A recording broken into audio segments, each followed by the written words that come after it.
Hello दोस्तों, स्वागत है आपका हमारे यूट्यूब चैनल कॉमिक फैन पर।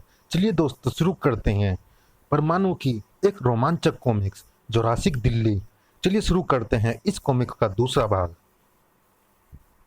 इस पैशाचिक प्राणी का पेट बहुत बड़ा था, भूख बहुत बड़ी थी और परमाणु जानता था कि उसकी भूख का रास्ता उसके जबड़ों से होकर जाता है।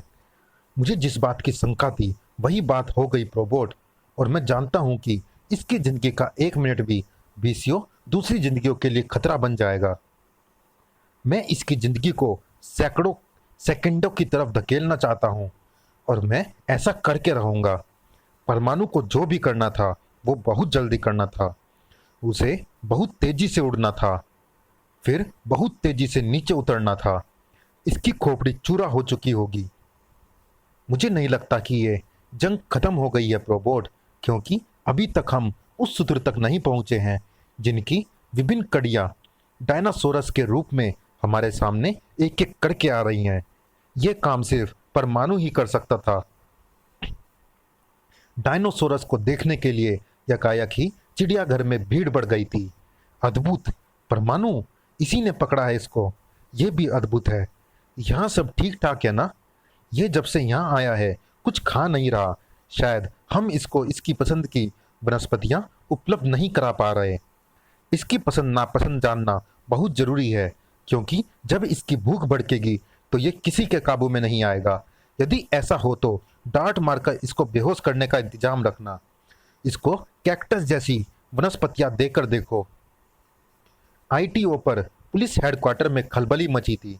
सर, रेड अलर्ट ही काफी होगा या कर्फ्यू घोषित किया जाए? नहीं, अभी कर्फ्यू की जरूरत नहीं है, क्योंकि हमारे पास परमाणु है।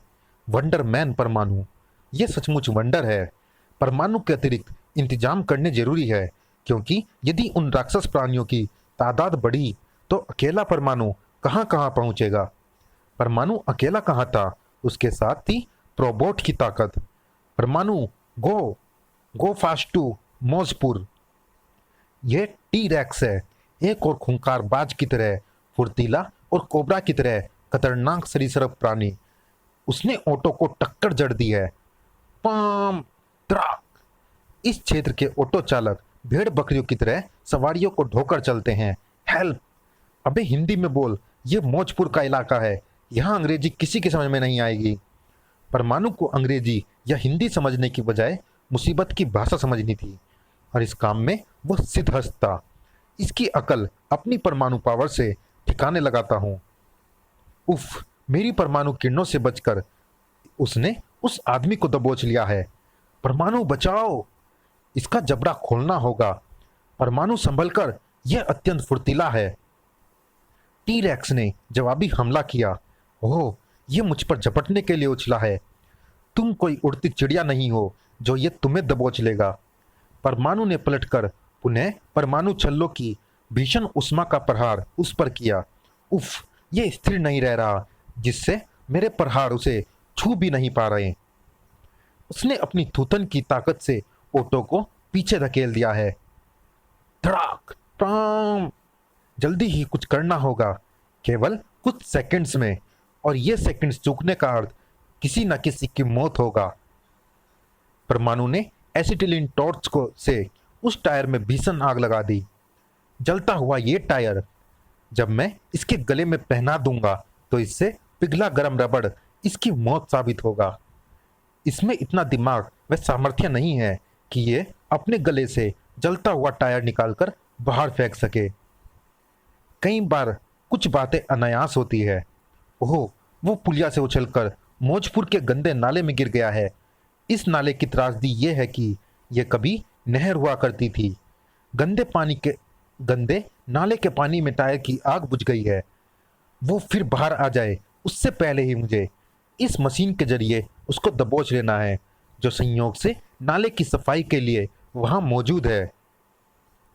अब यह फंस गया है, पर अब इसकी हरकतों पर अंकुश लग गया है। इस मशीन के जबड़ों से यह छूट नहीं पाएगा। टी रैक्स मशीन की पकड़ में बुरी तरह बौखलाया। टी रैक्स द्वारा छूटने की कोशिशों ने उसको दी एक भयानक मौत। मुझे इसकी मौत का अफसोस है प्रोबोट, क्योंकि ये जो कुछ कर रहा है वो इसका नेचर है। लेकिन अगर इसके पीछे कोई इंसान है तो वास्तव में वही इन सब घटनाओं के लिए जिम्मेदार है। वो सजा से नहीं बचेगा। उसको सामने लाने का एक ही तरीका हो सकता है, उसकी विफलताएं जिनसे बौखला या झुंझला कर वो खुद खुलकर तुम्हारे सामने आएगा। मुझे उसी क्षण का बेसब्री से इंतजार है प्रोबोट, मगर फिलहाल मुश्किलें तुम्हारा इंतजार कर रही हैं।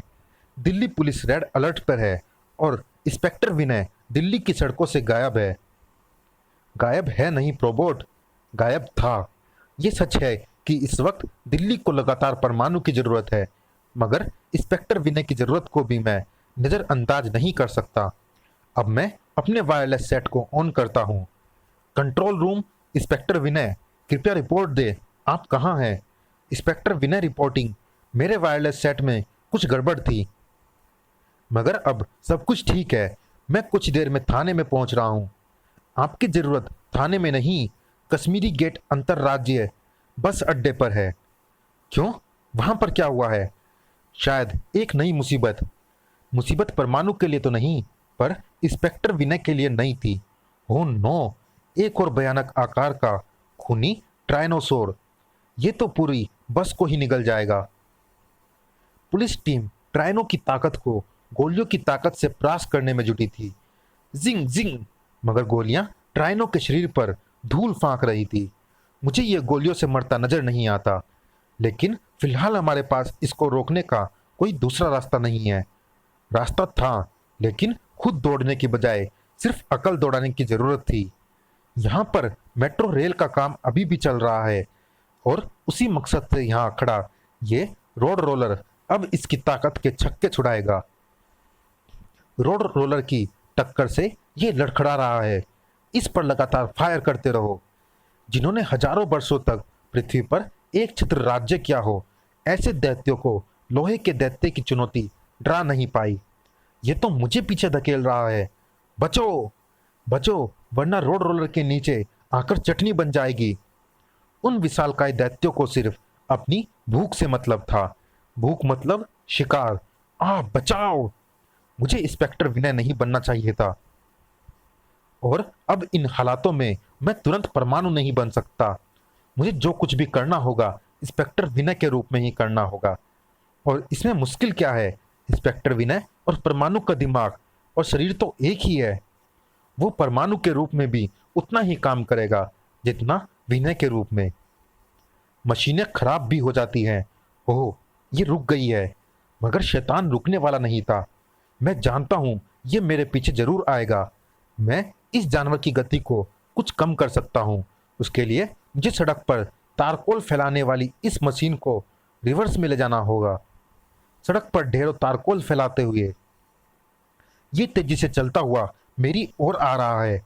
सड़क पर पड़ा गरम और पिघला तारकोल उसके पैरों पर चिपक रहा है। इसकी खाल मोटी है, मगर असर होना कुछ ही देर में शुरू हो जाएगा। स्क्रीच, का ग्र ग्र। विनय को रियर व्यू मिरर में जो कुछ दिखाई पड़ा था उसका असर उस पर तुरंत हुआ। ओह नो, इसे कहते हैं आगे कुआं पीछे खाई। ये तो एक और आ गया। उफ, और मैं जानता हूं कि इसके आने से मुझे फायदा होगा। मैं जानता हूं कि ये राक्षस प्राणी अपने शिकार के मुद्दे पर एक दूसरे से भी लड़ते थे और एक दूसरे को भी फाड़कर खा जाने से भी नहीं चूकते थे, मगर हिंसकता व भूख से इनका पेट और इनकी नीयत कभी नहीं भरती थी। मैं जानता हूं कि इनमें से जो बच जाएगा वो यहाँ पर मौत का तांडव फैलाएगा, और मैं ऐसा नहीं होने दूंगा। मैं इस मशीन में परमाणु के घुसे जितनी पावर पैदा कर सकता हूँ, अपनी ना सही मगर मशीन की ताकत से मैं भी तोड़ सकता हूँ इसकी खोपड़ी को। ये गिर रहा है। रोबोट को विनय की कार्यकुशलता पर कोई शक नहीं था। इसमें कोई संदेह नहीं है इंस्पेक्टर विनय कि तुम दिल्ली पुलिस के एक कर्मठ, दृढ़ निश्चयी और होनहार पुलिस वाले हो, जो अपराधों के साथ साथ साथ दिल्ली को ट्राइनो जैसी मुसीबतों से भी बचा सकता है। थैंक यू प्रोबोट, मगर दिल्ली को जोरासिक दिल्ली बनने से बचाने के लिए परमाणु की ही जरूरत है। जरा निगाहें उठाकर देखोगे तो खुद ही समझ जाओगे। ट्राइनो को देखने के लिए जुटी भारी भीड़ सिर पर नाचती मौत को देखकर झाग की तरह बिखर गई। एक और मुसीबत, ये उड़ा ले जाएंगे, भागो। वास्तव में मुसीबत से भागना ही मुसीबत को विकराल बनाता है, क्योंकि तब वो खत्म नहीं होती, पीछा करती है। और यह बात इंस्पेक्टर विनय जानता है। Yes, come on it me, come on you flying killer, come on it me. Oh help, बचाओ, क्वाक। इंस्पेक्टर विनय तेजी से एक ट्रक के नीचे सरक गया। रोबोट, मैं जानता हूं कि अब मुझे परमाणु बनना होगा। मैं ये भी जानता हूं कि इस वक्त किसी का भी ध्यान मेरी ओर नहीं है। सूस, चला कहां? परमाणु बचाओ। तुम्हारे हाथों में हथियार है, तुम में पुलिस के हौसले हैं। तुम आम नागरिकों की तरह बचाओ बचाओ करो, ये शर्म का विषय है। Shoot the bastard flying killer. हमने उसे मार दिया, हाँ, और हम भी नहीं बचेंगे, क्योंकि हम इस शैतान के पंजों से आजाद हो जाएंगे। उसके पंजों को मजबूती से पकड़ लो। ड्रैगनो पूंछ से बंधा टावर से टकराया। फिर इस टावर को पकड़कर उतर जाओ। ये रास्ता परमाणु ने दिखाया है, वरना इस शैतान ने तो हमें सीधे नरक का रास्ता दिखा दिया था। परमाणु ने तीसरे को जा लपका। ब्लडी ड्रैगनो, काश मैं तुमसे पूछ सकता कि तुम कहां से आए हो। तुम अपने आप तो पैदा नहीं हुए हो, किसी ना किसी ने तो तुम्हें भेजा ही है। कोई ना कोई तो है तुम्हारा स्वामी। तुम्हारी शिकस्त तुम्हारे स्वामी के मस्तिष्क में जो प्रश्न खड़े करेगी, वो ही मुझे उसके सामने ले जाएंगी, ऐसा मेरा विश्वास है। खचाक, क्वाक। अब मरो, क्योंकि परमाणु दिल्ली को जुरासिक दिल्ली नहीं बनने देगा। आह आह। परमाणु ने हवा में गोता लगाकर उन दोनों हमलावरों को भी लपक लिया। Don't worry. उन दोनों हवलदारों को भी लपक लिया। Don't worry. तुम्हें देखते ही मैं समझ गया था कि अब हमारी जान बच जाएगी परमाणु। मगर ये मामला सिर्फ जुरासिक काल का नहीं है, काल से कलयुग तक का है। अभी परमाणु को जूझना है। कहीं और भयानक ताकतों से हमला दिल्ली पर हुआ है, पर खतरे में है पूरी मानव सभ्यता। कैसा खतरा है ये, प्रतीक्षा कीजिए परमाणु के इस सनसनीखेज महाभारत भाग भीम परमाणु की। चलिए दोस्तों, इस कॉमिक्स में इतना ही। ये रोमांचक कॉमिक जारी है अगले भाग में भी। मिलते हैं इसी कॉमिक्स के अगले भाग भीम परमाणु में। तब तक के लिए धन्यवाद। सॉरी दोस्तों, ये प्रिंटिंग मिस्टेक है। इस कॉमिक्स का अगला भाग है परमाणु और कौन। तो चलिए मिलते हैं इस कॉमिक्स के अगले भाग परमाणु और कौन में। तब तक के लिए धन्यवाद।